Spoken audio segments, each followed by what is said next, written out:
नमस्कार मंडळी, स्वागत आहे आपल्या यूट्यूब चॅनलवर। ठरलं तर मग या मालिकेमध्ये आता सायली आणि अर्जुन रूममध्ये असतात तेव्हा आता सायली म्हणते तो सोन्याचा तुकडा हातात घेते आणि म्हणते काऊ खरंच हा सोन्याचा तुकडा कोणाचा असेल नेमका, खूपच जुना आहे तो, कोणाचा असेल। तर आता अर्जुन म्हणतो की कदाचित साक्षीचाही असू शकतो, बघा ना तुम्ही पारखून, काही सांगता येत नाही, साक्षीचाही असू शकतो तो।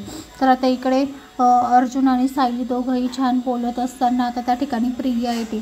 प्रिया म्हणते की म्हणजे ती बघतच असते, नेमका प्रिया मोठ्याने म्हणते सायली नेमका सायलीच्या हातून तो सोन्याचा तुकडा खाली पडतो। खाली पडल्यावर आता नेमका तो सोन्याचा तुकडा प्रियाला दिसतो। तर आता प्रियाच्या समोर आता सगळं सत्य येईल का असं सायलीला आणि अर्जुनला आता टेन्शन आलेलं असतं। जर कधी हिला समजलं की हा साक्षीचा आहे तर म्हणजे ती सांगून देईल समोरच्याला। तर आता इकडे मंडळी प्रियाने हातात उचललेला असतो सोन्याचा तुकडा, तर आता ती साक्षीला सांगेल का? अशाच मालिकेच्या नवनवीन अपडेटसाठी चॅनलला लाईक आणि सबस्क्राईब करा। धन्यवाद।